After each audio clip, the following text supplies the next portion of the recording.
Here we go. It's a Packers are 4-0. Victory Tuesday, Ben. It's a victory Tuesday. Green Bay Packers. Woo-hoo-hoo. 4-0. Packers. Yes.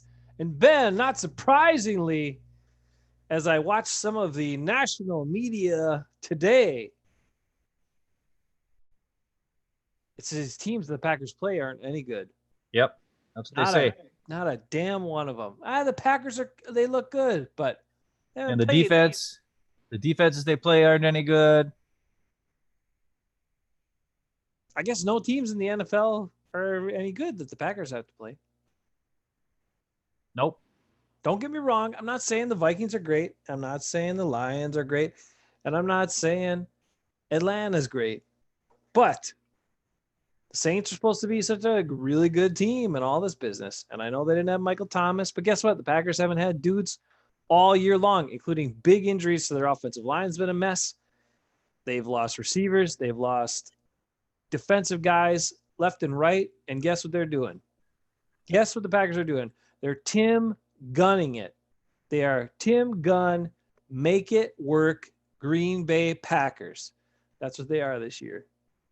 Tim Gunn, what's that? Tim Gunn from Project Runway. You don't remember Tim Gunn from Project Runway? I don't. I've never watched Project Runway. Oh, but it had your one of your favorite artists' spouse was on Project Runway. She was one of the main people. But they're not married anymore. I know, but they were at that time. I don't care. I thought you would have watched it to support Seal because you love Seal so much. I do like Seal. He's one of the greatest songwriters of all time, no doubt about it. Not the best singer in the world, but dang good songwriter. If only he'd write songs for me to sing. Hey! Should have teamed up with you way back when. Come on, Seal. Where were you, man? Well, hey, what? Guess what? I can still sing. I know you can still sing. I'm just saying, where's Seal? Oh, you want him now? Okay. Yeah, he can write some songs for me now. I'm too lazy to write songs. It takes too much work. I've never written a song. Which is why we have a crappy opening song again today from you. The only songs I write are the ones that open this show. And they're terrible. They are bad. Actually, I think the melody is pretty much the same every time. I just switch the words around a little bit. Is that? I don't even know. I try and maybe it's also mood related. It's also related to my mood. Oh my God. Hey, I got a new thing for everybody before we jump into the show. Cause I got a lot of stuff and I know everybody wants us just to talk about Packers. All right. I got nothing. I got thoughts. Good. You got thoughts. You know, you got thoughts, but here's what I'm going to give you. Now, I know the vice presidential debate is tonight and all that. Okay. That's it.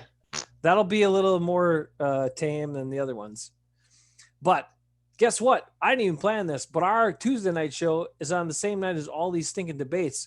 So you're welcome, America. You're welcome for giving you a better option than watching that stuff. Watch these two clowns talk for 90 minutes instead of those other two people talk for 90 minutes. All right? They're clowns too. Well, they might be. At least they're clowns. They're all clowns. All of them. Every one of them. All right, we'll see. All anyway. That is what I'm saying to you. We are a nice alternative to watching the presidential debates. And if that doesn't get us some more people that want to check it out, I don't know what will. Okay. The Packers are 4-0, Ben. They're doing great. Yep. Now, I would say coming out of this game, I'm going to ask you how you feel. After this game, I felt, even though they scored the least amount of points they've scored all year against maybe not that great of a team, coming out of this game, I felt more positives all the way around about the Packers team. How about you? I don't know about that. Oh, okay. Explain. I think, well, the fact that we were down to Kadar Holman and Josh Jackson playing at corner because Kevin King wasn't in there, which is, maybe not the worst thing, though. He's, like I said, he's proven a couple times where we give him some credit, but when Chandon got his concussion and was out, and I didn't even know, and then all of a sudden they showed a wide shot of the field at the beginning, coming back from commercial, and I saw 39 on the sideline with his helmet off, just standing there, and the defense was out there, and I was like, why isn't Chandon Sullivan out there? And I was getting mad, and I was kind of trying to figure out what was going on. And then finally, later on in the game, like third quarter, they said that Chandon was out with a concussion, but I had no idea at the point before that why he wasn't in there. But the injuries are a little scary, with especially in the secondary, where we're already kind of, devoid of playmakers other than Jair and Chandon. And if either of those two guys are not in the game, it scares me a great deal. But I'm what I would say is what I'm very, very, very impressed with is Matt LaFleur's game plans, and whether that's Nathaniel. I know that Nathaniel Hackett's part of that. I know that Luke Getsy is part of that. I know that Aaron Rodgers is part of that. I know that like the offense coordinator or offensive line coach is all part of it. Like all those guys have a part in coming up with the game plans and all that kind of stuff, because LaFleur has told us that in a lot of his press conferences that those guys are all part of it. And that's the thing that makes me more excited, is that there's more scheme things happening. Every week there's something different that the opposing defense is not ready for, and the only thing that scares me is, okay, it's only been 4 weeks. How many more things can they come up with to make up for the fact that the talent void between the Packers' skill players and the opposing team's skill players is a big difference, with Packers being on the sliding side? How many times can they come up with schemes to get around that? I mean, it's easy to do it 3-4 times at the start of the year, but after that, what is it going to happen on offense? And I'll say this: the point total has come down every single week. It's come down. Now they had a big lead in this one for the first time, right from the start, and they didn't have to worry about that sort of thing. So that's why it was. And plus, Atlanta had that huge, long 20-play drive there that chewed up like 10, 12 minutes of freaking game time or whatever the heck it was, which is ridiculous. Yeah, it was. So that took away a lot of opportunities. But as far as for the team, I am impressed with the coaching staff. I'm impressed with the game plans on offense for sure. Defense, I'm scared. I'm still not feeling it. But hey, to hold Calvin Ridley to 0 catches, that's impressive. The guy, he's had 100 yards every game this year, and he had 0 catches for 0 yards. So that's something. So I'll take that. And whether that's just having Jair over on him all the time, which and that's another thing I want to do. I told you before we started, I want to get into when I can get the game film, which is usually like a couple days after the game comes on. I want to go through and I'm going to look at every single play and see what Jair was doing on it and who he was covering, and and how that all worked out, and why did Calvin Ridley get 0 catches? He had 4 targets, 0 catches, and I want to know how that happened, and I want to know if that's scheme or if it's Jair's play. Mm-hmm. So those are things I'm looking at. But yes, I agree. Super pumped. 4-0 was awesome. I heard some bad news today. DeGuara is out for the year. That's bad. This is officially for the year. I was just checking out the Packers website, and Matt LaFleur said it looked like a bad one and significant. I didn't know it looks like he's out for the year. I mean, that's okay. He was a guy they clearly wanted, because they went up to the third round to grab him, and they had him starting in the first game, and he got hurt. He played like 60% of the snaps. Right, and he got hurt in the first game, and then he comes back finally this week, and then he gets hurt on a special teams play on a punt, and yikes, that sucks. It sucks, and it also, I mean, I don't know what they got to do then to kind of secure a couple things. That's one less guy they thought was going to be a big part of the offense. It's not going to be there. Right. I know they maybe weren't thinking he was going to be necessarily, the big pass threat, but they wanted to do a lot of stuff with him. So who is going to fill that role? John Lovett, I guess, will play a little more. And then, of course, the other tight ends are going to have to do more of the tight end type stuff. But, hey, Mom's dropping some info. She says Tanyan has 5 TDs already this year. Jimmy Graham only had 5 TDs in the 2 years he played for the Packers. And I made a great observation. That crazy play, the last touchdown where Bob Tanyan got tackled, and then he did a somersault, and then he just popped up and ran into the end zone? Yep. Jimmy Graham would have got tackled and then just laid on the ground. Like, he wouldn't have did a somersault. And no. You got that wrong. Jimmy Graham would have never been tackled. He would have just fell down on his own. There would have been no defensive pass interference or defensive holding on that call. He would have just tripped over his own feet and fell down and then just laid there. That's what would have happened if it was Jimmy Graham. You know that. Listen, we've been saying it for how long? Years. Last couple years. Robert Tonyan is the Aaron Jones of tight ends. That's all there is to it. He's awesome. 2 years ago, we knew, hey, this guy has got some skills.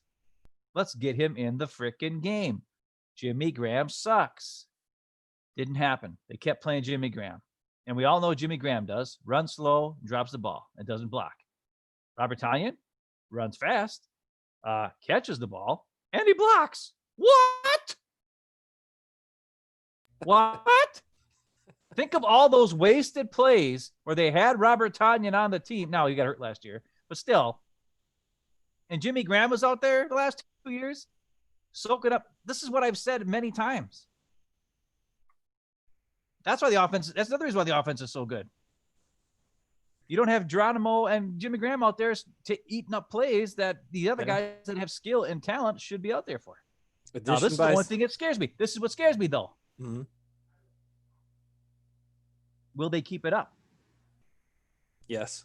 Was Tonyan in the game only because Mercedes was hurt? No, Mercedes is a great guy. He's a great guy. Mm-hmm. But this proves to you we got a George Kittle type talent here. Maybe not as dynamic as George Kittle, but pretty dang close. Who's a difference maker when we have no difference makers at wide receiver in this game. Mm-hmm. Tonyan comes up big.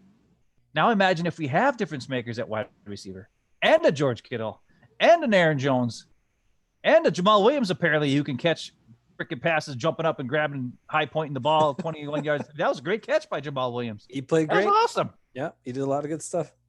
So who knew that was going to happen? He had 8 carries for 10 yards. So please, and I don't want to. I like use him in the passing game. He's good. There was a whole second quarter where Aaron Jones had one play. Now I know that Atlanta had the ball a lot during that second quarter. Yeah, but the Packers had 2 series. Aaron Jones was in on one play. One play. I know. That's a problem. I agree. I'm getting sick of this crap. Now, I guess he had. I watched the Vikings, and there were some things coming out saying that he had. Cook had 29 carries yesterday or Sunday or something or whatever. So yeah, Cook got used a lot. But you know what's going to happen? He's going to get hurt then. But I guess Aaron Jones was having some problems with cramps as well. That was what some of the later reporting came out and said. Okay, well, all right. Little problems with cramps earlier in the day, and they might have been flaring up during the game a little bit. So that was probably what was behind it. But then that also means A.J. Dillon wouldn't even have made an appearance again unless that was happening. So here's okay. I'm going to give you a concern. Then we're going to move on to all the good positive stuff. Then we got a couple little sprinkles in here about things that worry me a little bit. 2020 for the Packers, if they can avoid a COVID outbreak and have that dismantle things, which I really, really hope they can.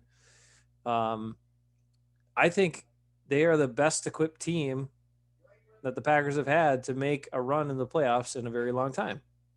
And because they're already proven, look at this, dude, 4 games, 4 very different offensive approaches, like you said, and each one's different. And so now you're a team going to face this offense. What are you going to do? What usually you say, I'm going to take away what they like to do. And you've watched 4 different games and they're all different the way they attack the other team. So what do they like to do? They like to do all that stuff. So what are you going to try to take away? Now you're going to take away Aaron Jones, probably. Or if Devontae's there, you know what? The people doubling Devontae is one of the dumbest defensive tactics I think they could do, but I love it. Jason. I love it. Why would you double a guy who's not going to beat you deep? It makes no sense. Devontae's going to win off the line against 2 guys, maybe 3 guys, because he can juke them and get open. But he's never going to gash you for a big play. Don't let that out. They watched film. They have to know this. Listen, some of these guys, these coaches, I don't know how they got to be coaches. I got to be honest. They do some dumb stuff. I'm watching now that I got Game Pass. I can watch all the games, and I can declare to you, There are some stupid coaches in the NFL. I don't know how to God they got to be coaches in the NFL based on what I'm seeing. Like they just do dumb stuff. We're spoiled. We're spoiled as Packer fans. I got to be honest with you. True. For all these years, I mean, during the McCarthy era, it wasn't like great plays. It was just great talent. And then Rodgers making awesome stuff happen. In the last couple of years, it's been really good play calling and like just design scheme and stuff for a lot of the point. But there's some teams that can't even get it first down half the time, dude. Like on offense. And they're not even going against good defense. Like their quarterback can't throw the ball 20 yards like on rhythm and hit the guy. Like it's off a little bit. It's behind them. It's like, honestly. And then there's other teams, that are crazy and score it a bunch, but their defense is like they got guys wide open all the time. So you're right. I mean, the Packers aren't as bad as we thought they were on defense because I've watched a lot of these other games and it's like, wow, Cowboys defense is bad. Well, apparently a bunch of defenses are bad because I was looking at the team stats going into the game, like the rankings, and the offense before the Atlanta game, the offense was only ranked at like 18th, but the defense was ranked at 5th. And I'm assuming that's based on yards given up, but that's mostly because the Packers had so many games where they controlled the ball so much the defense couldn't give up a lot of yards. It just gave up, a lot of scoring drives early. And then the Packers offense has been scoring like crazy, but they didn't have to come from behind in like games and wing it, like throw and get, like the Cowboys, like Dak Prescott got me another 500 yards or whatever passing this week in fantasy. Don't bring up fantasy. And just don't. but that's because they needed to because they were so far behind. So they just, got all these, 200 some yards passing in the last quarter alone. So, I mean, those numbers are kind of skewed. You have to watch the games and really see how they're playing. Most of the time, this defense has been underwhelming. Rick says that, he was wrong. He said Bernard was right. He shouldn't have been hating on the pack. He said the offense looked good. The defense made stops when they needed to. Hey, Bernard, how you doing? And so Bernard, Rick says you were right. So you shouldn't have been hating on him. And I agree. What you just said, Ben, is really interesting because I was watching the game and I'm like, I'm watching Matt Ryan. How did that guy win an MVP over Aaron Rodgers? Some people are saying he's going to be a Hall of Famer already. He's already no chance. He's not. And anyway, but Matt Ryan throws for like, all these years, 4,000 yard seasons, blah, blah, blah, all this stuff, whatever. Matt Ryan, the great quarterback. I'm Matty Ice. Some people trying to, at times in the past, saying he's better than Aaron Rodgers. Please stop it. But you talk about guys that can't, throw the ball. Look at him last night. I mean, there were plenty of times where he just had floaters coming out there, balls that took forever to took a long time to get to the guy. Case in point, when he tried to throw that one a little bit on the run into the end zone on the 4th down, and Amos got there in time because he didn't have enough arm strength to pull that off. That's why Amos could get there. It was still a great play by Amos, but Aaron Rodgers beats the safety there, and it's a touchdown. So we are spoiled. Also, the first deep pass he threw, was like 10 yards overthrown. And it was like, there's a bunch of them. I mean, it's just not very good. And you look, he didn't have that many incompletions in the game, but it's just it's kind of the way it looks too. I mean, I was looking through the Saints highlights as well, just to kind of see, because I thought I had heard there would be going to be some more Taysom Hill highlights in there, and there weren't any. But I saw a whole lot of Drew Brees, and it's just so slow. Like it's just there's nothing on it. There's nothing to get the ball there. It's just so slow and kind of he's got some touch in the touch times where you want touch passes, but they're all touch passes. And sometimes you got to zip it in there. It's the NFL. Hey, did you see the highlights from the Chargers Tampa Bay game? No. Do you remember who my quarterback was that I was hyping up in the draft? Oh, Herbert? That's because he kind of... Oh, my God. He kind of looks like you now with the haircut and all that. Dude. Watch those highlights sometime. Just watch them. All right. Just watch them. This guy is a freaking – he's going to be he's already a monster, but he's going to be if the Packers would have drafted him instead of Jordan Love, I would have been like, I get it. I don't like it, but I get it. Because he is – dude, just watch the highlights. Everybody should watch the highlights. Chargers versus Tampa Bay. Just watch them on YouTube or whatever. And watch the quarterback of the Chargers. Holy crap. They lost, Yeah. which was dumb. They should have. I don't want to get into all that game, but anyways, I dude, didn't watch all that stuff. he's awesome. Okay, I'll check him out. I mean, He's awesome. he's been putting up good numbers since he's been playing. So I don't know how if he's that productive in games, I don't know how they went through all their practices in camp and were like, oh, we're still sticking with Tyrod Taylor. He's our guy. Anthony Lynn, that's what the Chris Sims is talking about it on his podcast. He's like, I don't get it. Like, how is Anthony Lynn Anthony Lynn doesn't even like talk and say nice things about Justin Herbert. Like, he's just like whatever. And I'm like, I'm watching the game and I'm like, ooh, what? Oh, hang on. We got Sheev Berger on here who's telling us they can't let Snacks Harrison leave Green Bay without a contract tomorrow. Is Snacks Harrison in Green Bay? No. Happening. He's coming to Green Bay tomorrow if he's in Seattle right now. So if Seattle wins them over, he's going to just sign with them. No. We need you. We need a snack. He's going to the two teams that need defensive linemen really bad that are 4-0 right now. We'll take him. And I'm hoping that he comes to the Pack because we obviously need some defensive lineman help, obviously, because we didn't address it all offseason in any way, signing anybody or also drafting anybody, which we've gone over many, many times. Keeping guys fresh would be key. But I will say this, Ben. Yeah. The defense. Now, I don't know how good the Atlanta's offensive line is. I know they've certainly spent some high picks on offensive linemen because they made that comparison in the game. But the Packers' defensive line, that was their best game of the season. Kiki was active early on. Dean Lowry was consistently getting some penetration and blowing some things up at times. Lancaster was solid. He came off blocks. He played the run well. I was very impressed. I was still very disappointed by Zadarius Smith. Preston Smith was solid. But those interior guys, that was, I think, their best game to date. So, well, I think they put Lancaster at nose tackle more than they did in the past, which is good. Like, I don't know why they're putting Kiki at nose tackle. And then they did put Zadarius there again for some, like, in the middle. I don't know. I have to say this about Zadarius. I have to say this because the headline, he had 3 sacks somehow. I don't know. He had 3 sacks. So that makes you say Zadarius is the man. He had 3 sacks. That's right. It will make you say it, won't it? And he had 6 tackles, although 3 of the sacks are actually double counted because they're also counted as tackles. Yeah. One of the tackles was tracking, like getting pushed back 5 yards and then tackling the running back after he gained like 7 or 8 yards. That was a 4th tackle. I don't remember the other 2 tackles. One of them was close to the line of scrimmage. But the 2 of the 3 sacks, one was at the end of half when it didn't really mean jack squat, and one was at the end of the game when it didn't really mean jack squat. So of his 3 sacks, 2 of them really didn't mean much of anything for the Packers, okay?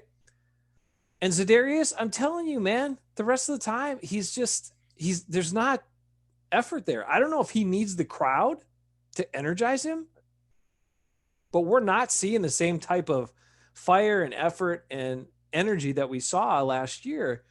If we can get that guy back, that makes this defense a lot better. A lot better. He spent more time complaining about not getting holding calls than he did actually getting off blocks. Dude, he was getting held.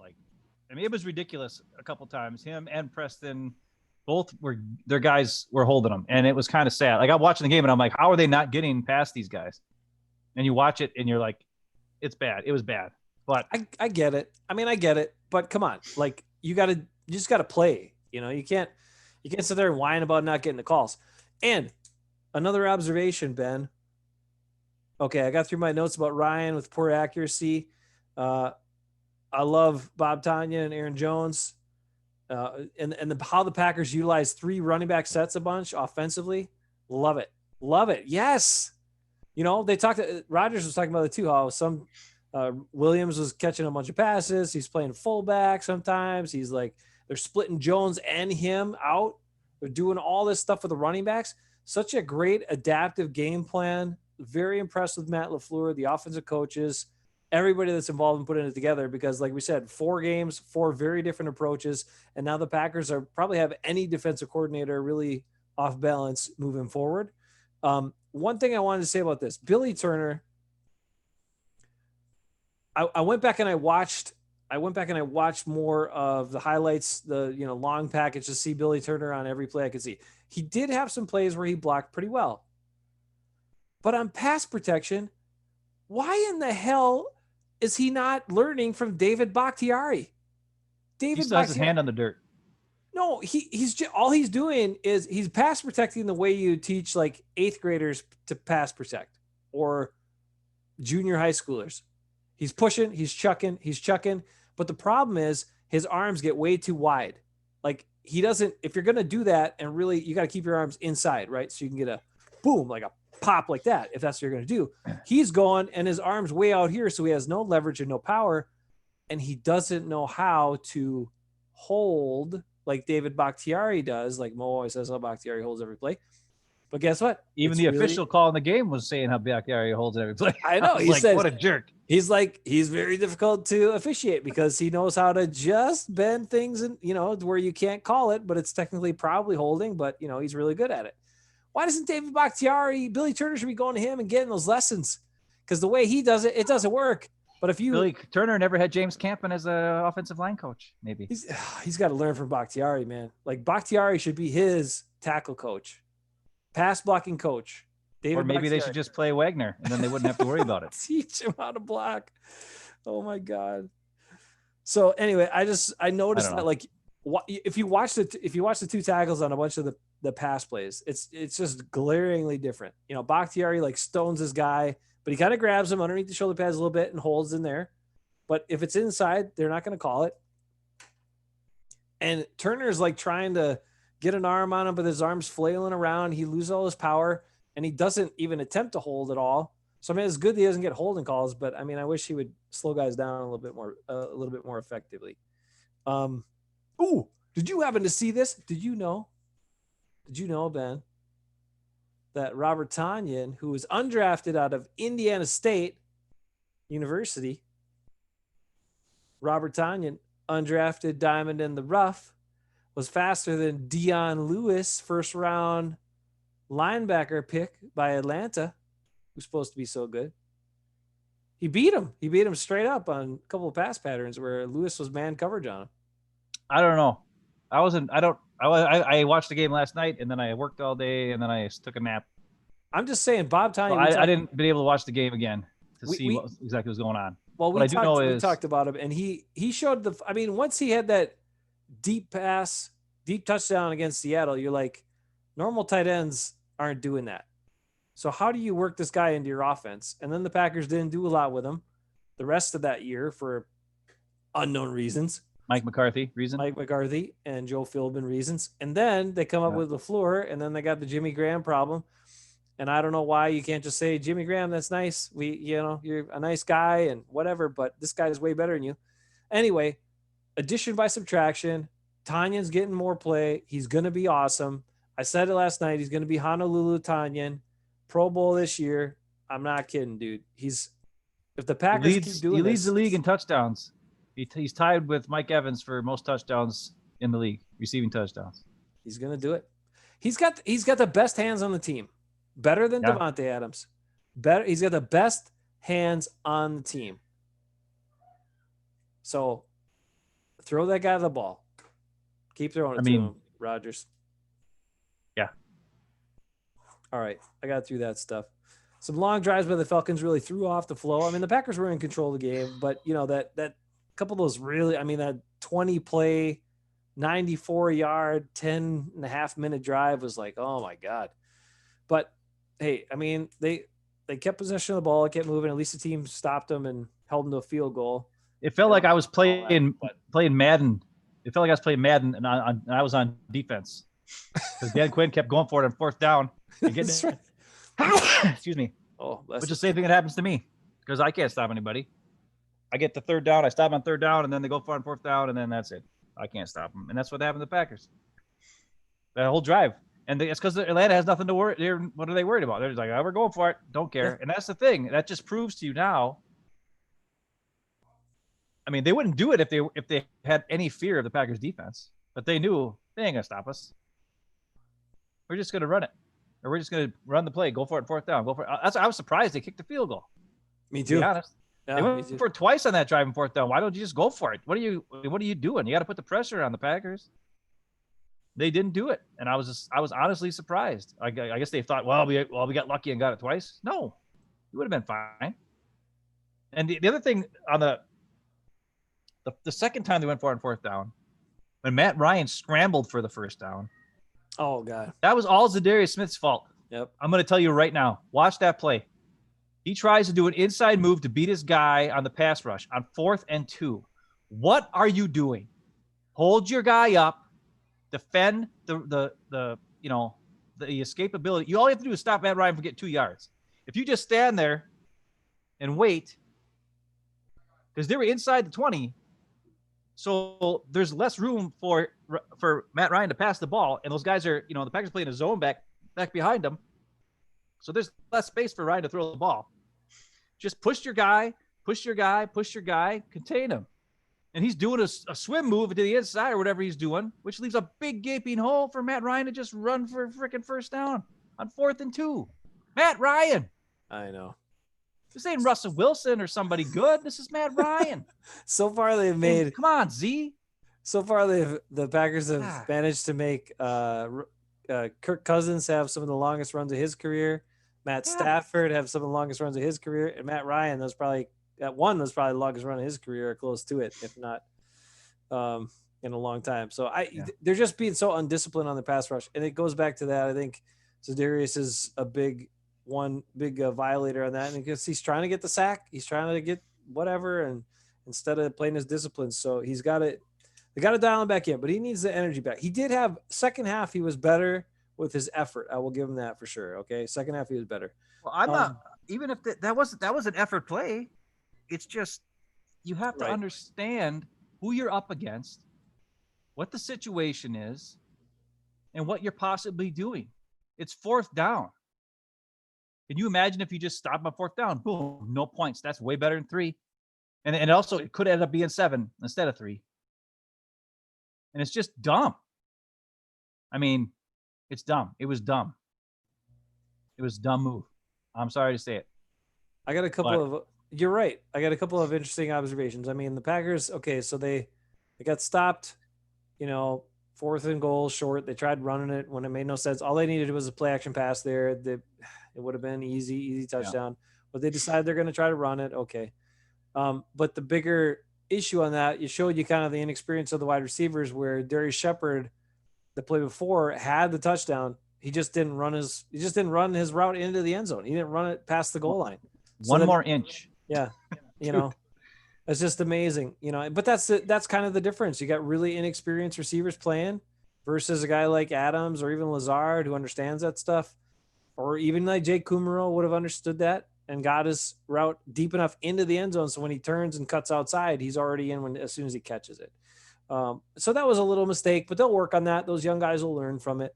One thing I have to say, because going into this game, I wasn't sure. We talked about maybe the Packers might run a lot. They ended up running some, but passing quite a bit. But they just passed to the backs and they passed the tight ends a lot, which was great.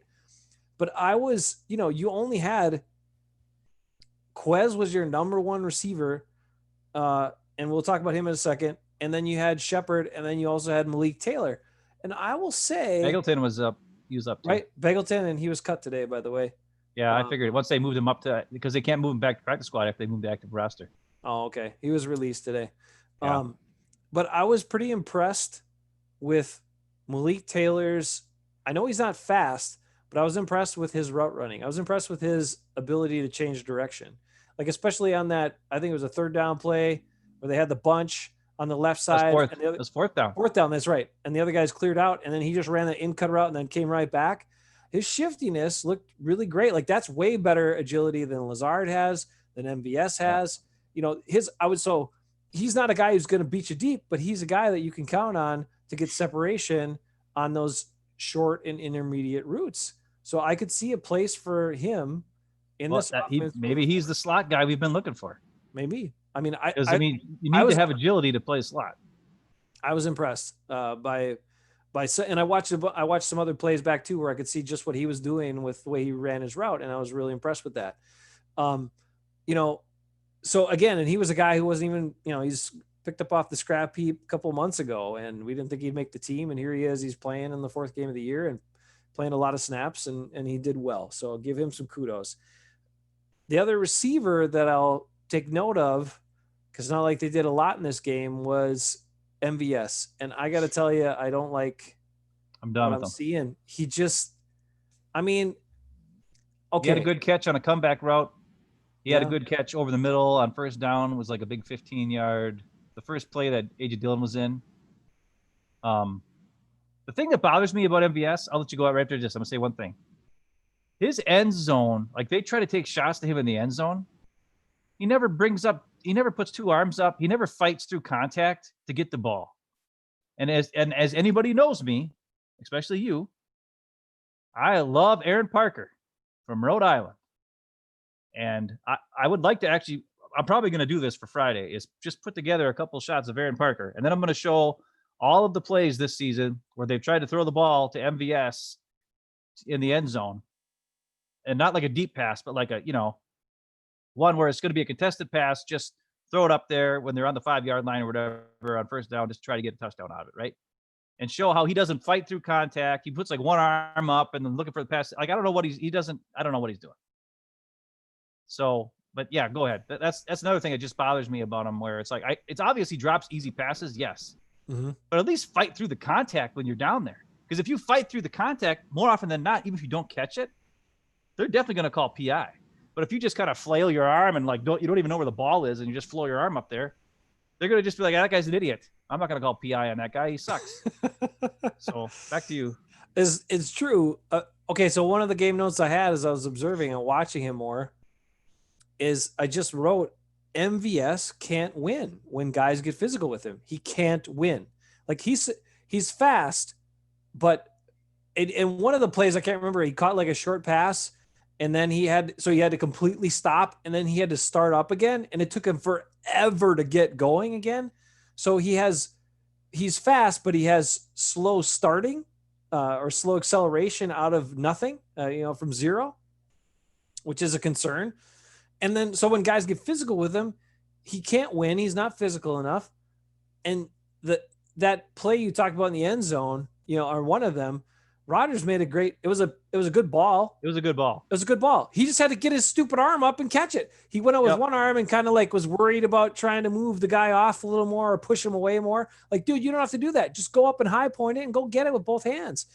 He doesn't know how to go after the ball. I've been saying that. I said that for a while. He doesn't attack the ball. That is one thing I don't like about him. Because when you're tall like that, even if you're not open, you have the advantage over shorter guys if you just go up and get the ball. But he doesn't do it. And he can't win against physical corners. And they still need his speed threat in this offense. I know. But he can't play the role that he played last night and be effective. He has to be that other guy that just gets one-on-one matchups and he can just fly down the field. If they can use him for that, great. But they can't rely on him for all the stuff they need Adams for, Lazard could do, those guys.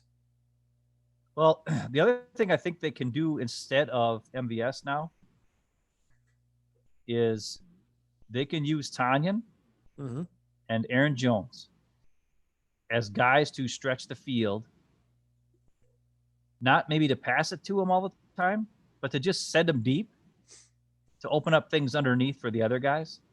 Because Aaron Jones he doesn't have super speed, but he's got agility. And if you let him get the ball in open field down there, it could be bad news for you. And then also we've seen Tanyan's got some speed. He can take the ball downfield and catch it down there too. So maybe I wouldn't be surprised. I got to be honest. I would not be surprised to see MVS's time plays on the field go down when Devontae and Lazard come back. And now that we've seen the plays where we've seen Aaron Jones line up at wide receiver, we've seen Jamal lined up at wide receiver. You got Tanyan emerging as a playmaker. Mm-hmm. I mean, and you can use those guys because if you put a tight end who's in the middle and he's going deep, he's taking the safety and the linebacker with him, right? And then that's going to leave easier passes for Rodgers in the middle is going to open up for guys. Like you could have Tanyan go deep, have Devontae, boom, do a cut in or whatever it is, and then it's a super easy pass for Rodgers. He's have to throw those deep sideline passes, which he's great at. Don't get me wrong, but they're harder passes to make. Yeah. It could open up even easier plays, which is what 49ers do, by the way. I mean, Jimmy Garoppolo, when he never passes outside the numbers ever. He's always passing inside the numbers all the time. And they use Kittle and they use, Deebo Samuel, and not anymore this year because all those guys were hurt. But I mean, like last year, they use those guys to open up stuff in the middle. And then what they do is they attack the perimeter within the inline of the line of scrimmage, with all their sweeps and their pulls and stuff. So that brings, the outside guys down, makes the safety scared. They got to also look for that. So they got to be wider, which then opens up the middle of the field for guys to move around and do all kinds of crazy stuff, right? So I wouldn't be surprised if MVS, if he doesn't, at least he didn't drop any balls this game, but he should have had that touchdown catch. He should have. It was a good ball. He just didn't go after it. He was more concerned about trying to, hand fight. And I don't know. Why do guys do that? Why do people even push off? It's obviously they just want the touchdown, right? Like if a guy's hanging on to you and you just try to raise your arm up and you can't, they're going to call PI every time. Right. So, and then you get a first down and on the, first to go on the one. I get it. It's not a touchdown for you. And you're probably looking for the stats for a touchdown for you. But as far as a team play, like you should never have to push off a guy and then catch it. Just go up and catch it. Alan Lazard did it last week. He had that guy grabbing his arm and he was like trying to catch it with one hand. He didn't push off. He couldn't move the other one. They saw it. He's just like, hey, this guy's, and he didn't get he didn't get the touchdown on that. I think Aaron Jones did or whatever, but I have no idea. I can't remember. But what I'm saying is, hey, no, that was the Tanyan one, right? Yeah. Whatever. Bob Tanyan does somersaults and catches touchdowns, dude. He's awesome. Rodgers said something he said that none of those plays were really designed for Tanyan. He's like, it just happened. That's just how it worked. I like it. He got open. He got the play. And I'm like, that makes me happy because that means Rodgers is reading the defense and he's throwing to the open guy. Yep. Now, on that 4th and 2, it's funny because when you watch it back and when you talked about to Taylor, Tanyan was open over here. Oh, yeah. And somebody else was open deep over. Like everybody was open. Rodgers was, he knew that was he wanted to go to there because that was where the play was designed. So he was making sure he looked there first. And if Taylor was so wide open, he threw there. But he could have went to like 3 or 4 guys. Like Atlanta's defense was definitely, even that first touchdown to Aaron Jones, like, how do you leave Aaron Jones with nobody anywhere near him? They blew a lot of coverages. It was bad. But something that what you just said before, I think that really popped out at me last night, that I think Aaron Rodgers is finally enjoying not having to be perfect all the time with his throws. Like he's got guys. He's still perfect throws. No, but he did, because like his first throw to Tanyan was a little bit behind him. Yeah. But it was still completion because he was so open. So, and he had other times where guys were so open. It's like, it doesn't have to be a perfect throw every time. Like he's making a lot of great throws and he makes still a lot of excellent throws, but it doesn't have to be that to be a completion like it used to be for years and years and years. Cause the guys were, that whole window of time for 5 or 6 years when everybody played bump press man against the Packers and they weren't fast enough to get off of it. And guys were barely open and Rodgers has got to like, okay, that's where all the back shoulders came in. That's where it was all the, hey, the guy has his head turned and Jordy's right here and he'll just throw it past his helmet and he'll catch it, because the guys weren't ever very open. So he had to be perfect all the time to be that good. Now he doesn't have to be perfect and he can still look great. So he gets to experience life like most quarterbacks do. And I think he's finally able to enjoy that. And I think he's having a heck of a lot of fun based on, what he's doing. Did you see after the free play, got the guys to jump off sides, the free play, they didn't have the shot in the end zone because, they had young guys, didn't know what the heck they were doing, how to adjust and all go to the end zone. So they just ran their pass routes, but he still had a good completion, a 15-yard completion to Shepard. And it was a tough catch. He got hit right after, he hung on to it. And right after that, Rodgers was like, yeah, Shep, he's like pumping him up. That's a guy who last year let the ball bounce off his face mask and falling down, and it popped up in the air and gave Aaron Rodgers one of his 4 interceptions. Like in the red zone. It's the same guy, but Rodgers is pumping him up.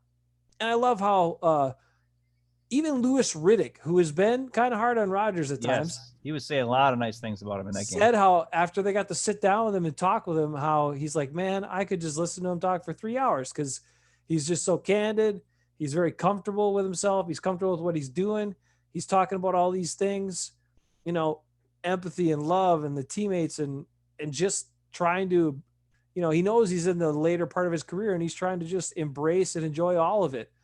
And Rodgers has talked about for a while how he's in such a good headspace and all that stuff matters. Like, I think that's part of what people think, you know, well, they make, you know, millions and millions of dollars. They should just be on and be great all the time and nothing should ever bother him.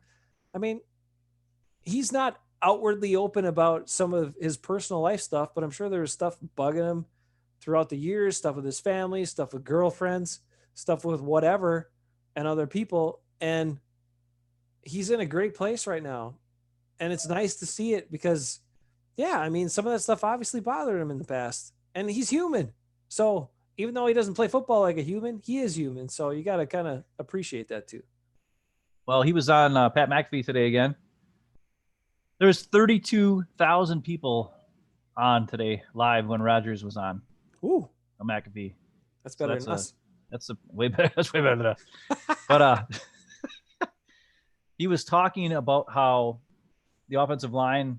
He's talking about the offensive line, and the thing I liked what he said was, he said so far he's had 3 sacks, and all 3 of them have been either a missed assignment on blocking, or he's like, or me running right into the guy doing something wrong, like last night. And that's one thing I will say. He had 2 plays last night where he tried to do old Aaron Rodgers, and they didn't work, either of them. One was scary too. Yeah, and I think it's very important today when I heard him say, not only was he said last night he was embarrassed because he said it wasn't not athletic and whatever. That's besides the point. That's, you know, I don't care about that.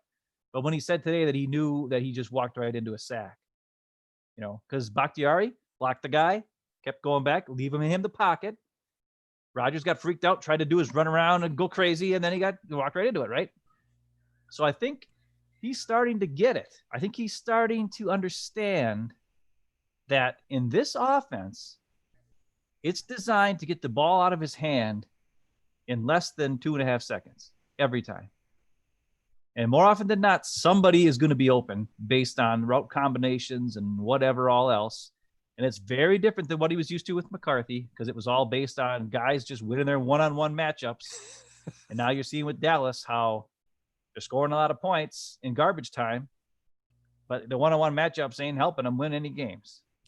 And I think Rodgers is getting it now. And I think that is going to only make him more dangerous than ever, because he knows, because that's one thing about when you watch, like everybody's talking about Rodgers versus Russell Wilson, which I think you want to get into, right?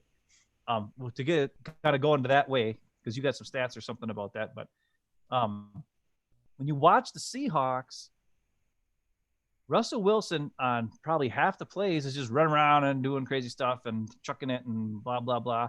But half the times when he does that, it's a great play. And half the times he's getting sacked, or he's like, he threw a pick 6 and he gets fumbled, you know, he gets sacked and fumbled and all this other kind of stuff, right? Packers, 0 turnovers. 0 turnovers in 4 games, by the way. That is nuts. Not only 0 turnovers, I don't even know if they've even had like a fumble on an offense that was a fumble and then they recovered themselves. I don't even know if they've even had that yet. I can't remember offhand. But either way, that's pretty dang awesome. But the difference in it is Rodgers is having an MVP season, just like Russell Wilson. He doesn't have as many touchdowns or yards or all that other crazy stuff. But his team is 4-0-2. His offense is producing very well. And he's running it within the scheme of the offense. He's getting the ball to all different kinds of guys. And he doesn't have the speed of Tyler Lockett, the freaky DK Metcalf, none of that stuff. He's just got a good plan, and he's realizing, and hopefully this will keep going, that when he runs the play the way it's supposed to be run, you can do it. And instead of running around like a crazy person backwards and doing that turnaround where because he blinds himself to what's around. He doesn't know what's around. I really liked it when he would go back, and if there's an opening that opens in front of him and then he runs, that's good. You know what I mean? Like when he's back in the pocket and then the spots opens and then he takes off. I like that better because you can see what you're doing. Yeah. What I don't like is when he starts running around circles and tries to outrun a defensive end, because the defensive ends of today are much faster than they used to be. And he can't outrun them anymore. He just can't. And so I'm hoping that what he does now is stays within the pocket. He trusts his guys, you know, because they're doing a great job. The offensive line is doing great. Even Billy Turner, as much as we give him crap, he's not getting – I mean, the only time that he got sacked is on blown plays and a couple dumb things here and there, right? So – and as long as Billy Turner maybe gets some chip help or something like that over there, hey. But if he keeps within the system, stays in the pocket, he will be so dangerous, dude. They'll be unstoppable. Like they won't. Like how many JK freaking he punted twice yesterday, right? Yep. He punted once the week before that. I don't even know if he punted against the Lions or the Vikings. I think he's got 6 punts, maybe. Yeah, like 6 punts in 4 games. Like what is that? I mean, and awesome. Yeah, they're going for it on 4th down a couple times. But you want to talk about Russell Wilson and Aaron Rodgers comparison here? I know you had something about that. Well, yeah, there's some commentary on this stuff. I'll get into that in a second. But one thing with Rodgers and the offensive line is the ball's coming out pretty quick. So there were definitely, if you go back and watch the line on some of the highlight packages, you see some guys not holding up very well in pass pro, but the ball's gone, so it doesn't matter, you know. Right. So, hey, that's part of it. You know, you gotta, sometimes the line's gonna block longer and help him out. So there's some give and take there for sure. It's gonna be back and forth, and that's what a team is all about. That's what football's about. But anyway, some of the commentary, okay, I heard all about it. Russell Wilson, blah, blah, blah. He's MVP, right? You know, first game, second game. Russell Wilson, oh my God, he's 9 touchdowns in 2 games. He's on fire. He's awesome. They've unleashed him and whatever. Okay, fine. And he's a good player, no doubt.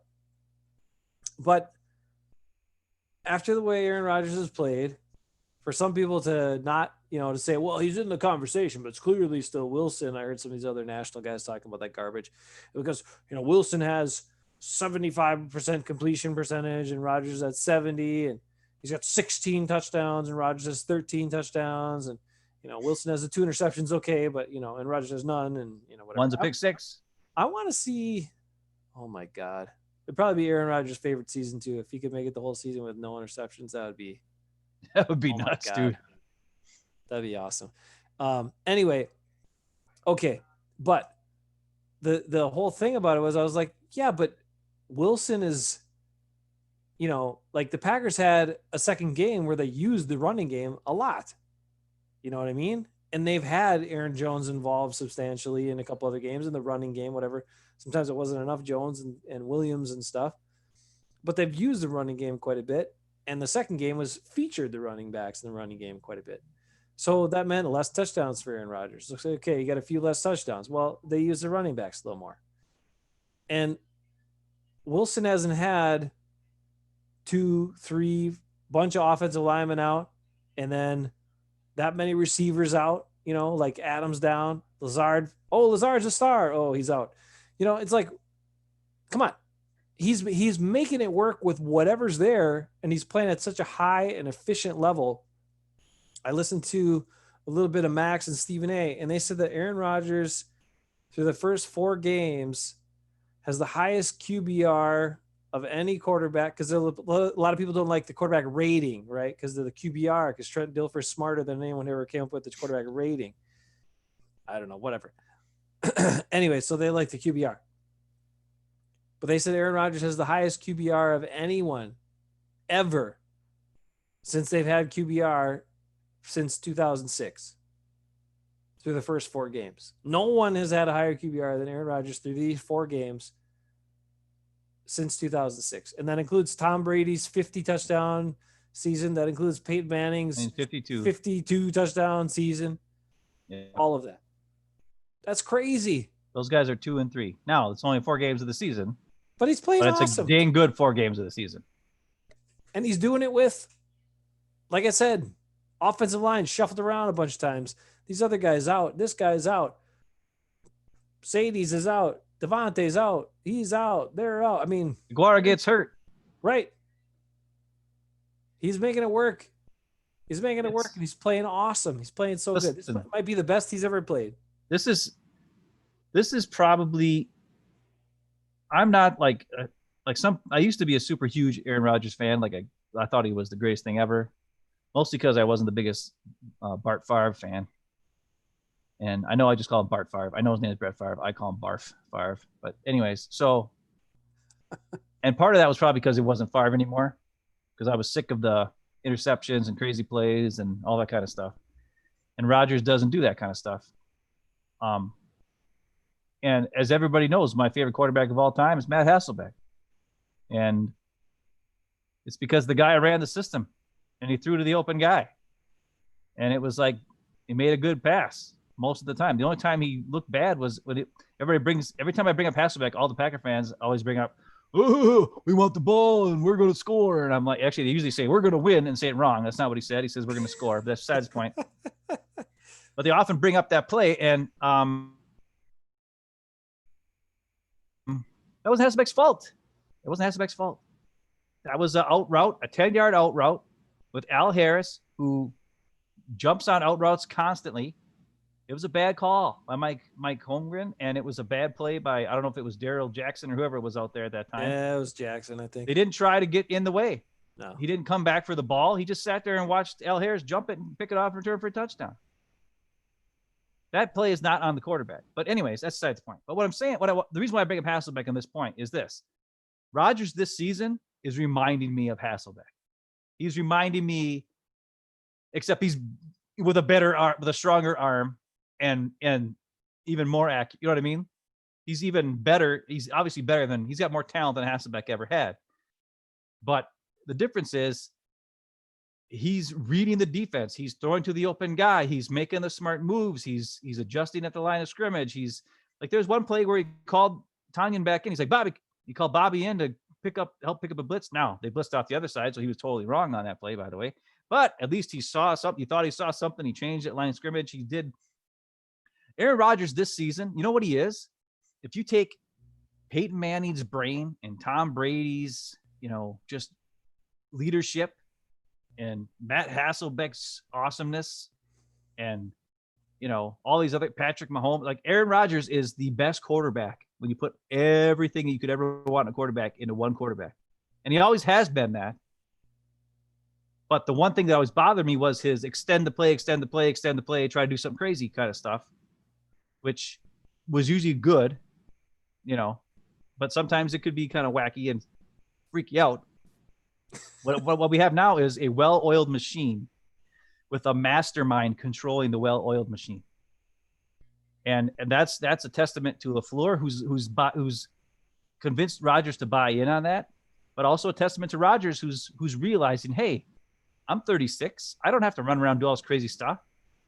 I can just get to the open guy, read the defense, make the right plays, do the awesome stuff. He doesn't need to have the flash plays. And it reminds me of a couple of years ago when he had the Mike Tirico interview. And Mike Tirico said, hey, you don't have to always be the superhero, or maybe it was last year, and be Houdini. And Rodgers like, I kind of like being Houdini. Mm-hmm. And I think he did like being Houdini. And I think he still kind of likes being Houdini. But I think he's realizing to win it all, you don't have to be Houdini. You have to be the orchestrator. You have to be the conductor of the orchestra. You got the right guys in the right spots. You got a really good lead violin player. You got a really good killer cello dude. Your timpani guy is rocking it. Let those guys do their thing. You just orchestrate the whole thing, and you're going to be in the Super Bowl with the win. And I think he's getting it, and it should scare everybody else. Back to you. That's my musical analogy for today. I like it. Just keep him on pace and keep the tempo going. That's the big thing. And yeah, but he does a lot of stuff. I love that part of it too. LaFleur seems to have.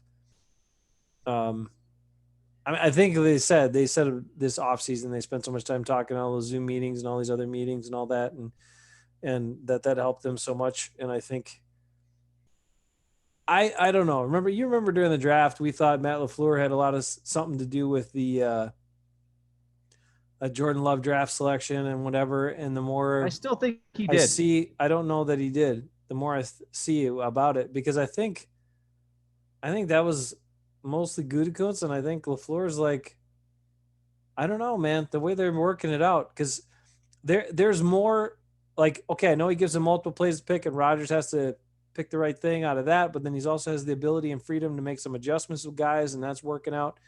It's just all working really, really well. And I'm impressed the most, I think, because a lot of people are like, oh, Aaron Rodgers is having fun, and he is having fun. But I think he's also, he's said this before, he's so different than Favre in the way he would look at football. You know, he is a perfectionist. He wants things to be perfect. And when they don't when they're not perfect or guys screw up, that that grates on him. Whereas Favre would just be like, whatever, we'll just wing it and who cares. Now, but which is really strange because then he also does the playground stuff, which is totally unscripted and whatever. But it's kind of complicated. But at the same time, I think he's seeing, like I said before, he's seeing how much easier it can be to play quarterback when you don't have guys that are super covered all the time. And Mike McCarthy never did a damn creative thing to help him get open. Hey Nate, how you doing? Um, but LaFleur and him and Hackett, and they're all working together, but doing creative things and really, stressing areas of the defenses they're playing to get guys open. Now, the one test I want to see is when they play a disciplined defense, like San Francisco or whatever, who has a very basic scheme, so they're not going to get screwed up on their coverages. They know what they're doing every time because they're basically the same thing all the time.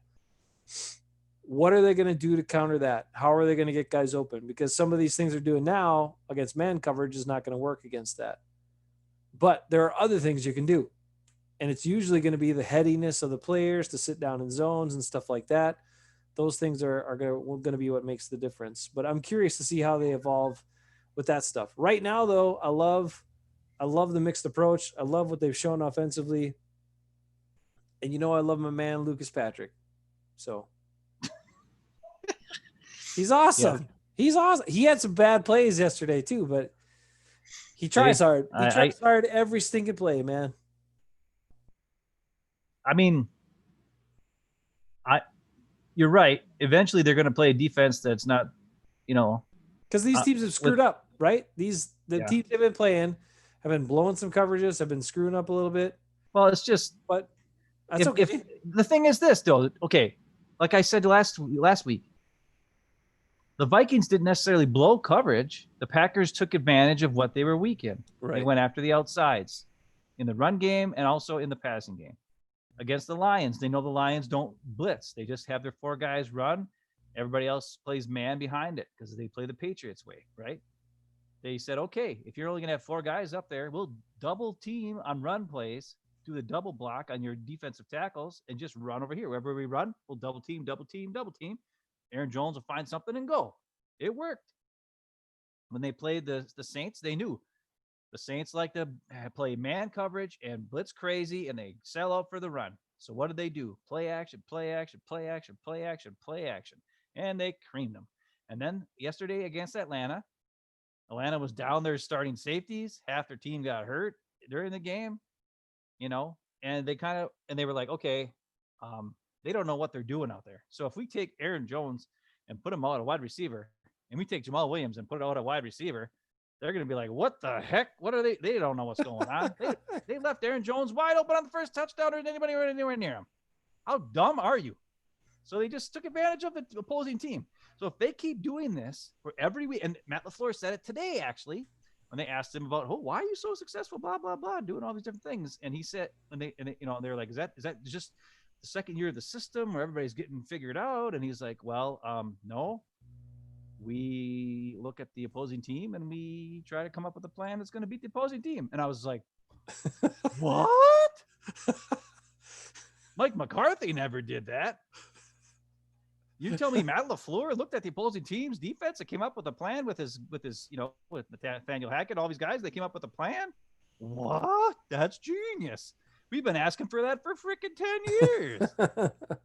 So if they keep doing what they're doing, that's awesome. But like you said, their biggest problem is going to be when they play either the 49ers or something like that, or like a Chargers team where they've got really good defense.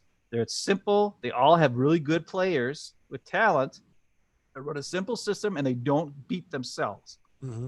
They just play attack a couple times. They'll blitz at key moments. Like the 49ers killed us with those couple blitzes at key moments, which led to fumbles by Rodgers and sacks and terrible plays in both of the 49ers games.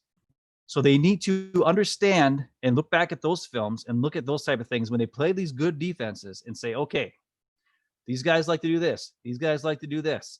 Let's make sure we do, max protection here. Let's make sure we're looking when we have a bunch formation and wide receivers on one side, they'll blitz off of that side. So what is your counterpunch for that? Keep a guy in. Rodgers needs to recognize it, especially when he's got Devontae pointing at the guy who's going to blitz, which happened in that game. And also I showed you a clip last week about Lazard pointing to the guy who's going to blitz, and Rodgers didn't adjust or do anything on that play. So those are the things I'd like to see happen. Yeah, I got Nate jumped in here and he says looking at the Cowboys kind of reminds him of the Packers years ago. Yeah. And I feel bad. Is Mike McCarthy always destined to have just a porous defense that like I don't know. The problem is he hired Mike Nolan, who is an ancient coach. Mike McCarthy is an ancient coach.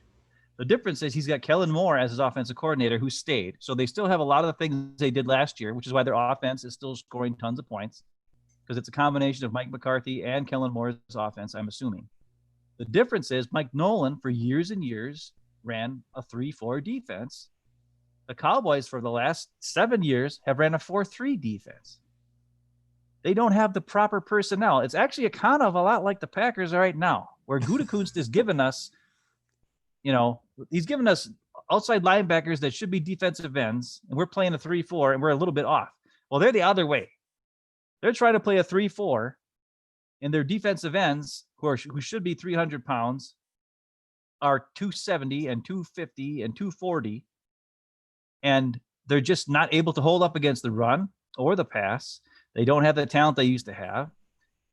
They let their top cornerback go in free agency, so they got a lot of problems on defense. They have a lot of talent, but it's the wrong talent for the scheme they're trying to run, which equals no defense at all because they're just terrible. And it's interesting. Like I saw something today. Somebody's like, "I got to fire Mike McCarthy now," and I'm like, "Whoa, that's a little crazy." I mean, you want to get into that? Like Bill O'Brien got canned yesterday. Ooh, yep. And they let him be GM too. His that's going to hurt for a while. Well, that's the weirdest thing. Is they let him like trade away all these guys, right? He traded away tons of guys to get picks. He traded away Clowney. He traded for Tunzel or whatever and traded picks to get him. He traded for Kenny Stills, even though Kenny Stills hardly even does anything. He traded away his best receiver for an older running back who doesn't have speed. And they let him do all that stuff. And then they only give him 4 games, and then they can him. I know he's 0-4, but he played the Ravens, and he played the Chiefs, and he played you know what I mean? And he played like the Steelers, and then they lost to the Vikings, yeah. But their defense is crappy, and they don't have the talent on defense. They never did, and Dalvin Cook ran all over them.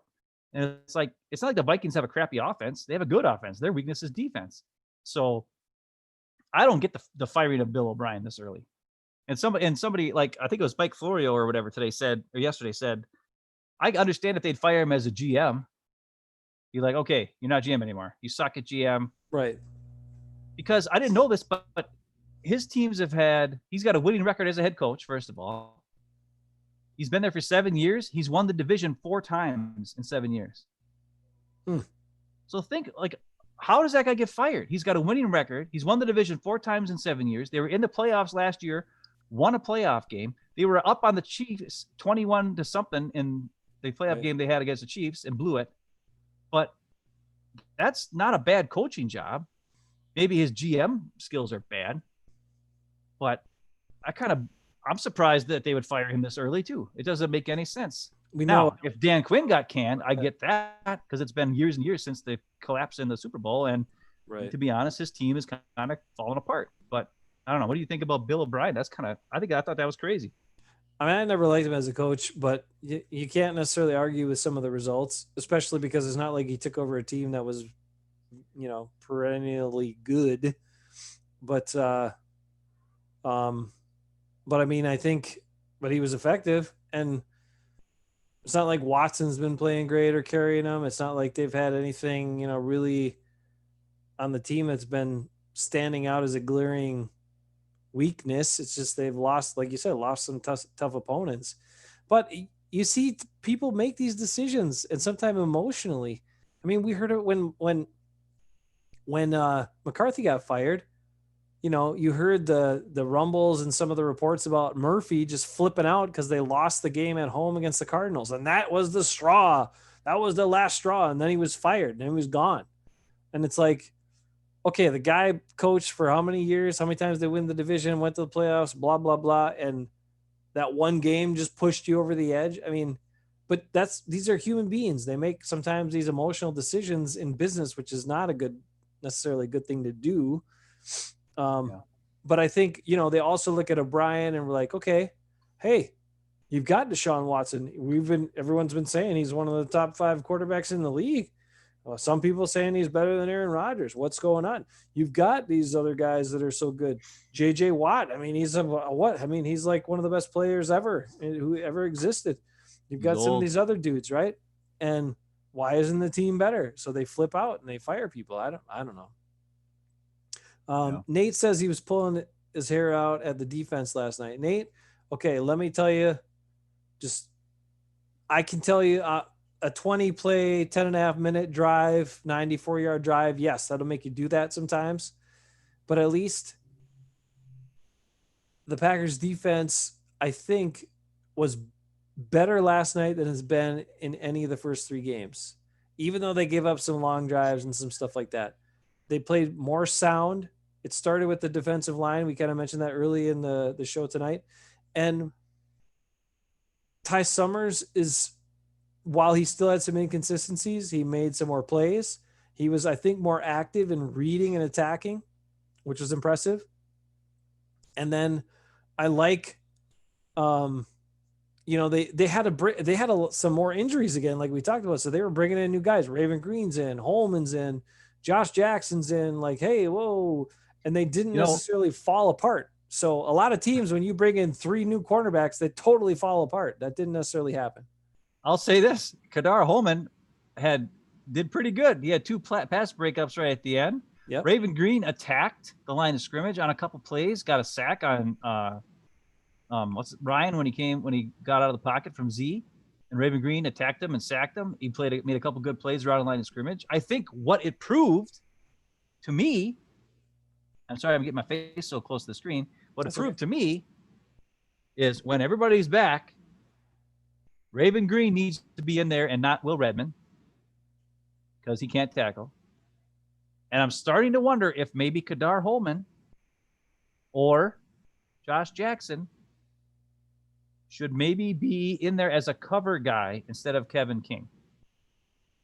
Because there's one play in particular, not even coverage-wise, but tackling-wise, that bothered me that I'm going to probably cut up and show you on Friday.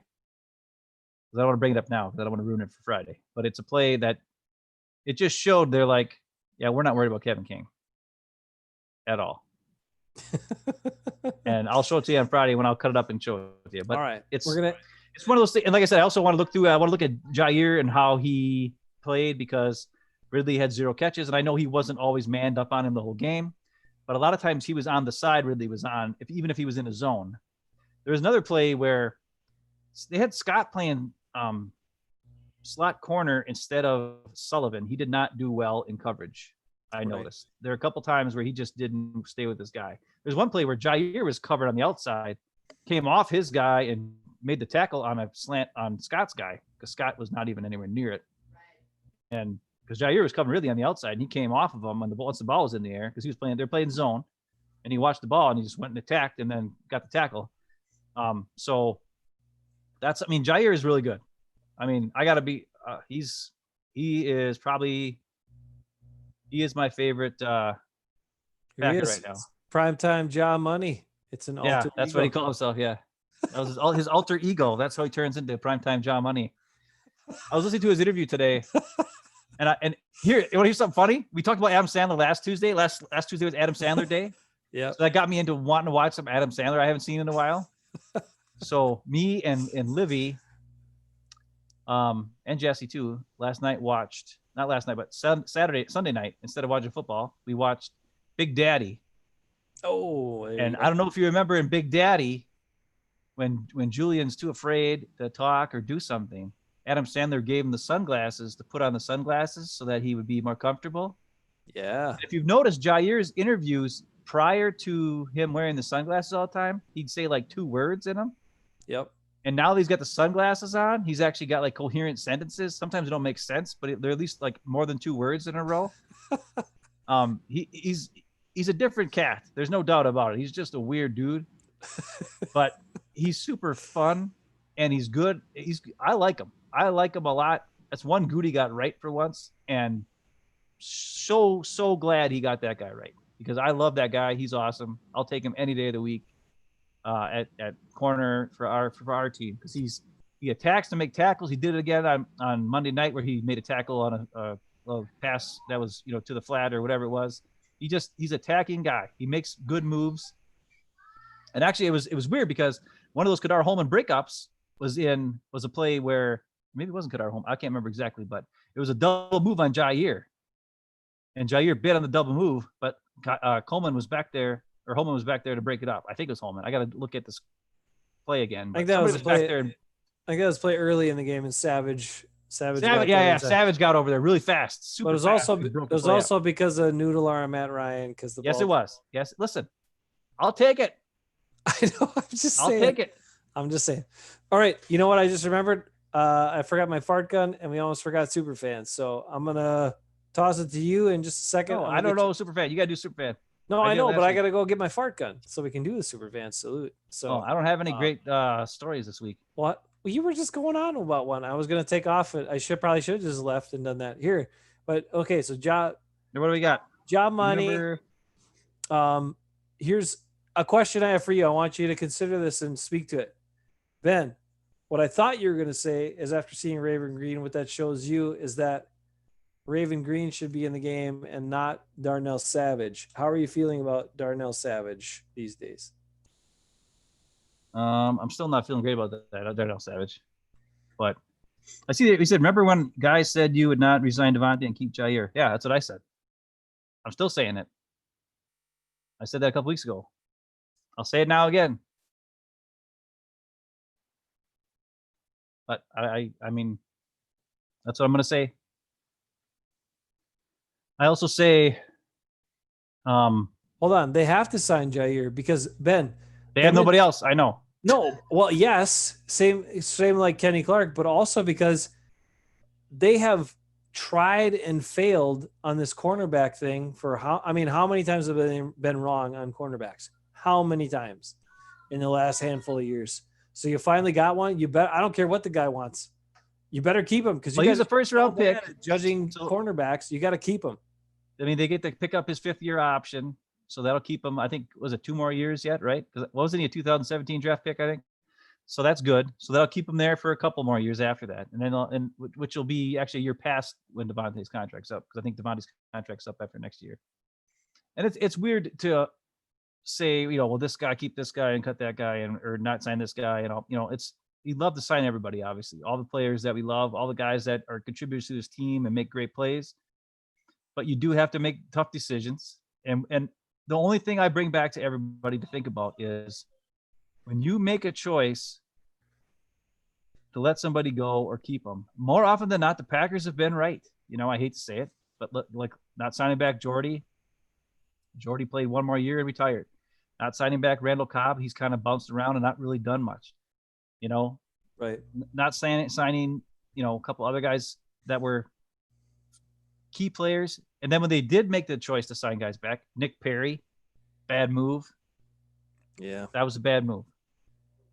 They've had a couple other ones that were bad moves. The biggest bad, stupid move was letting Micah Hyde go, who wouldn't have been that expensive, but they still let him go. And I think that's the key, is figuring out who's the player that's a key contributor, but not a superstar, who you can pay him a decent amount of money to keep him around. Like they do a really good job of the offensive line that way. Yep. Because there's no stats. You know what I mean?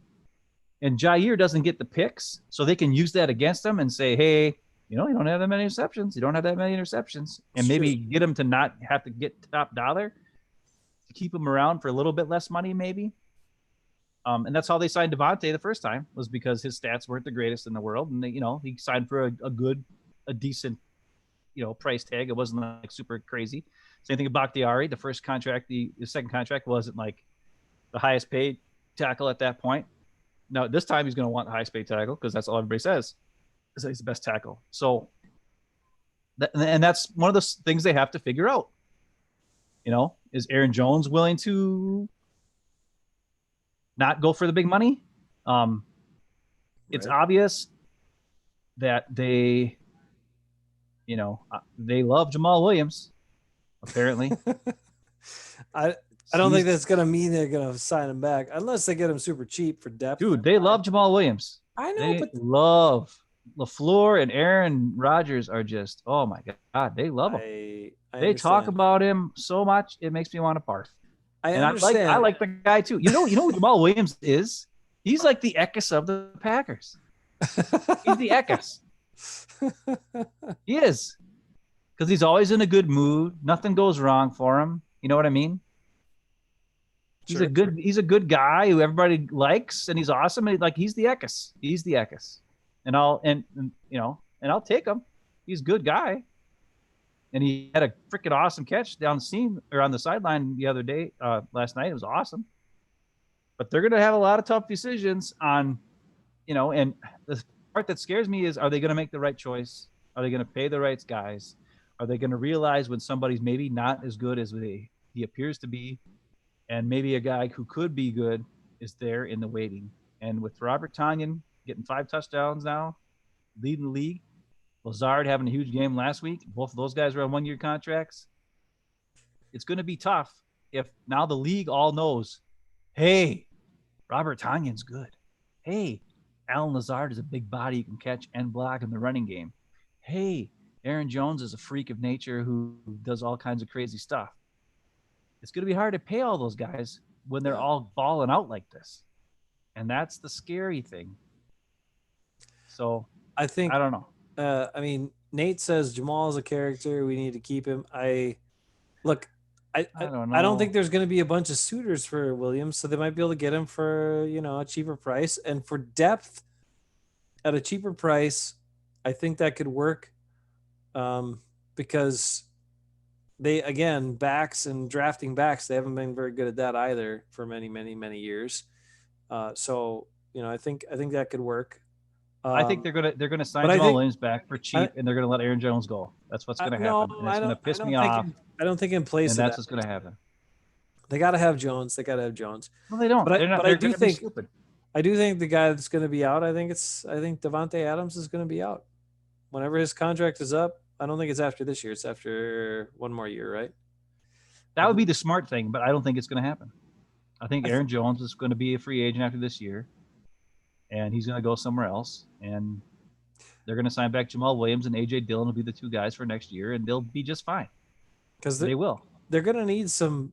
They're going to need some more and better receivers. And yes. If you can hang on till, all I'm saying is this: if you can hang on till Lazard, if you can replace, I don't think they need to hang on Lazard for much cheaper than Adams, but you can bring in some more young talent. Okay, I'm down with that. I don't think they will hang on. As long as you keep Bob Tonyan on the team, that's the guy they need to sign back. You're good. But they won't, because they got 2 tight ends that drafted in the 3rd round the last 2 years. They gotta have him back because he's. Listen, let's do this. Let's make a rule. Hey, let's make a rule. Yeah. For the rest of the year, I don't want to talk about contracts and crap. Okay? I don't either, but people like to talk about it sometimes. I know, but I just don't want to, because I know I want to enjoy this. I'm excited about this team that's there now, and I don't want to be down and be sad because my favorite guy is not going to be there next year. He's going to be there. Aaron Jones will be there, but we won't talk about it. All right, it's time for Super Fan of the Week. Now, we brought back Superfan not too long ago.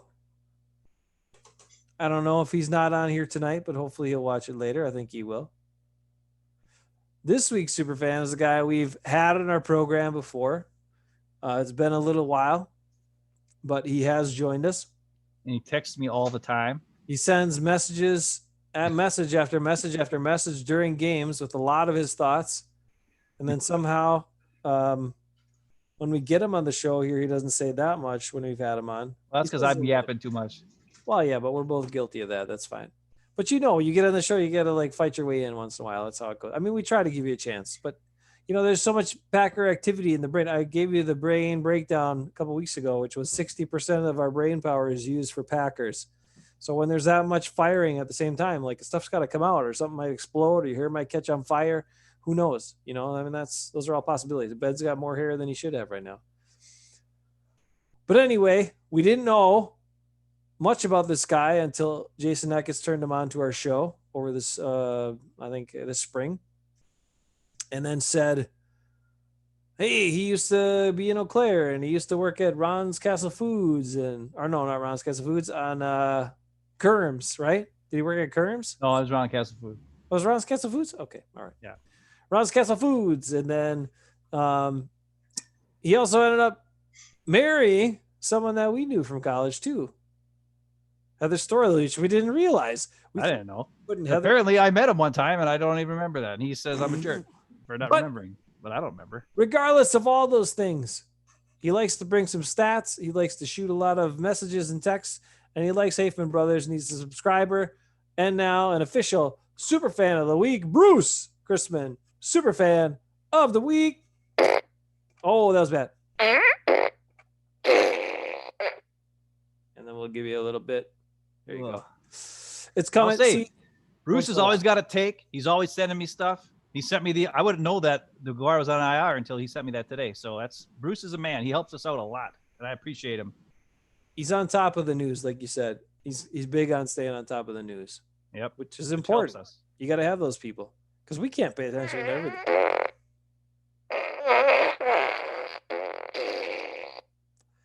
There you go, Bruce.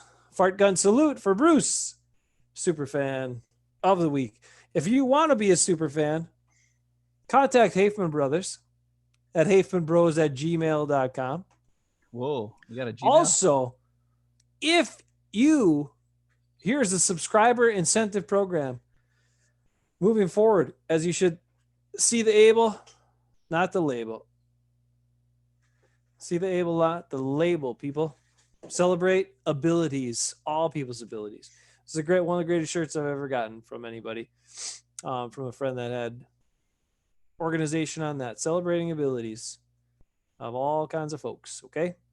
But anyway, where was I going with this? Oh yeah, the Hafeman Bros subscriber incentive program set up officially. If you gain a subscriber for us, that's another drop a coin in the bucket for Superfan Raffle of the Week.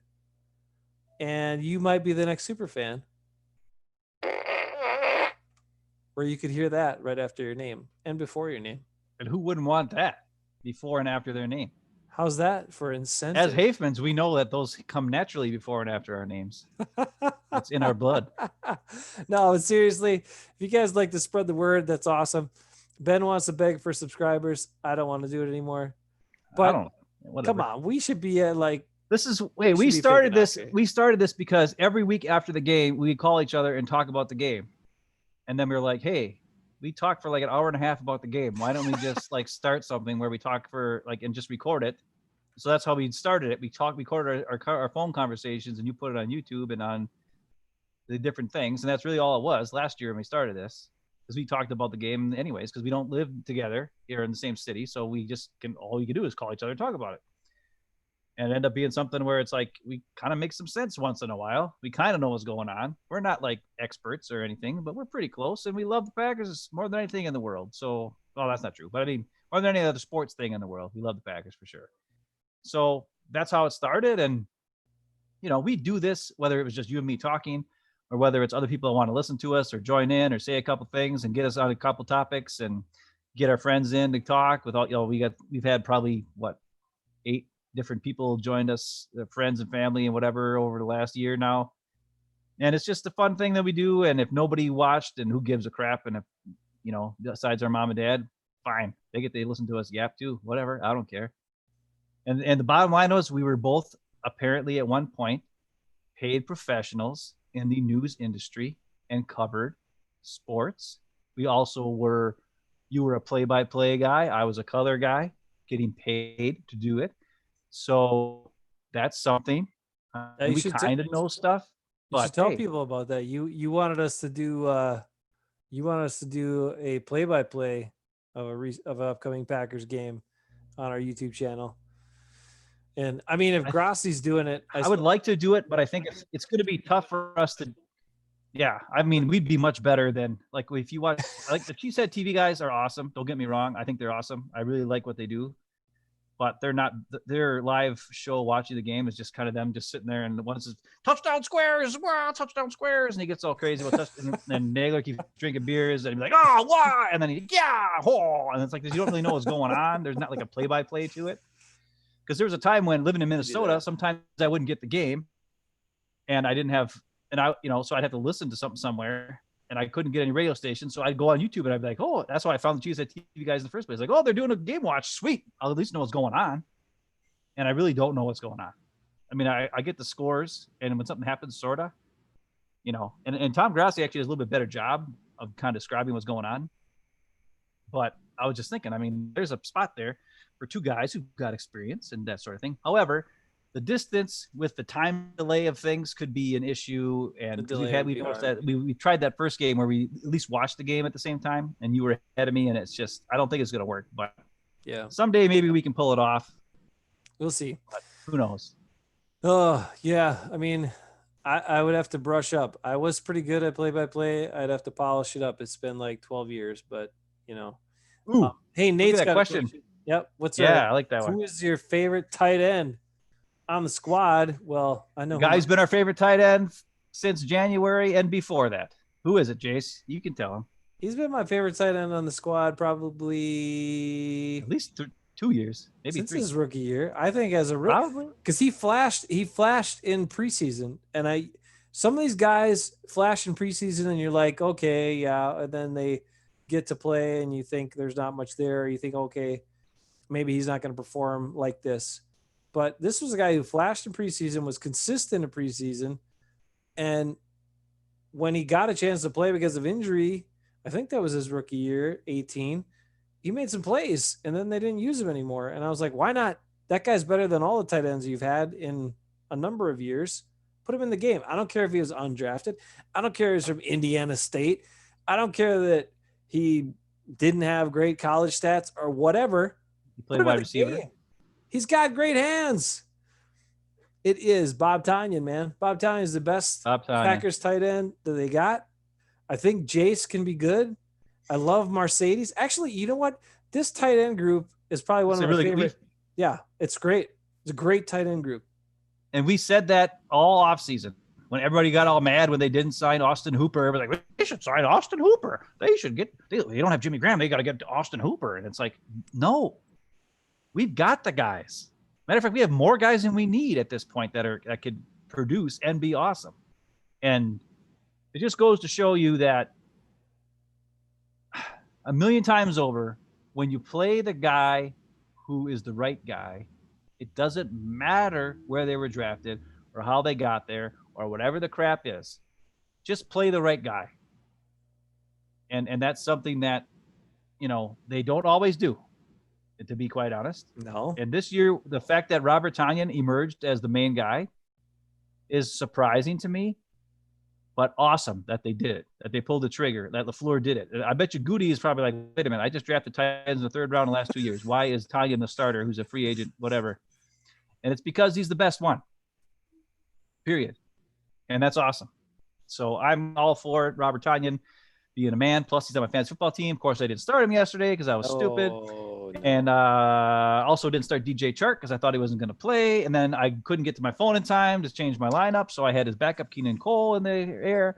So I only got 4 points from Keenan Cole. TJ Chark got 27 points. And then Robert Tonyan got 29 points. So that's 60 points on the bench. I did And I tell lost you. to Eckes by I like did 10 tell points. you. I did tell you Friday night to start Tanyan. I told you that. I know, but I didn't start MVS either. Well, I that's fine. started Keaton I Cole. I didn't tell you to start MVS. I told you to start Tanyan, man. Come on. I know. I'm cutting MVS today. So I've had enough of Oh, breaking news! Breaking news! Like MVS Jace. is on the. You like Jace? That's cool, and he could be a good player too. I just He don't could know. be good. Like, I guess I, the fact that's the disappointing fact. It took Jimmy Graham to get off the roster before they started getting more of these other guys on the field. It's just Yeah. weird. I understand Doesn't they make put sense. money into guys, but like the coaches see them all the time. You got to see who the best guys are. The best guys got to play. I don't care how much money's invested in certain guys. I don't care where, like Ben said, where they were drafted. I don't care what their track record, history, whatever is, or what you thought they were going to be before you got them. Whatever they are when you have them, best guys got to play. So, yes, Bob Tanyan's awesome. Jay Sternberger has shown some things and hopefully can continue to progress. Mercedes is great. I like DeGuara. I just don't think they needed him necessarily. But and now he's hurt. So okay, Now he's hurt. they'll need him next year. Because I don't think Mercedes is going to come back for another year. But you never know. You never know. But I I'll think tell if you they what, win the Super Bowl, he'd probably retire. if the Packers can go out. Oh man, I'm getting the tinglies now. Packers Super Bowl. This has to be it though. It's been 10 years. I need a Super Bowl every 10 years. Come on, guys. Whoa. Let's do it this year. Every 10 years at least. I mean, a little more than that would be fine, but every 10 years at least, okay? Let's do it. Aaron Rodgers is awesome. This team, I love it. I love the way they're playing. I love the way they're vibing together. Coaching staff, I think they got some great coaches, especially on the offensive side. This has got to be the year, but I'm not going to get ahead of myself. We got some formidable opponents, including Tom Brady and the Tampa Bay we'll coming get up into that after the next bye. week. But yeah, we got some time before we dig into that stuff. Friday night is going to be, we don't have a game to talk about. So Ben's going to have some play breakdowns I hope so. from this last game, possibly some Ben famous play breakdown. But also, we're going to go chat led show Friday night. It's up to you what we talk about Friday night. So you're bringing the show content, and Ben and I will bring our thoughts and our brains and our takes, and we will have one, maybe two unnamed guests who won't know what they're getting into. But we'll make sure we got guys that usually have some takes or can rile one of us up as well. So who knows what's going to happen Friday night? That's why you got to tune in to Hafeman Rose Friday night. Hopefully we spent enough time that you avoided the vice presidential debate. And don't worry, next Tuesday, we'll fill some time so you can avoid the presidential debate as well. That's what you can say about Hafeman Bros. Hafeman Bros, better than the presidential debate. That's it for Tuesday night. Ben, take care. Love you. You guys, peace out. Stay safe. Go Pack Go. 4-0. Bye week ahead. Can't be any better than 4-0. So love where the Packers are at. We'll catch you guys on Friday night on the Hafeman Bros channel, 9 p.m.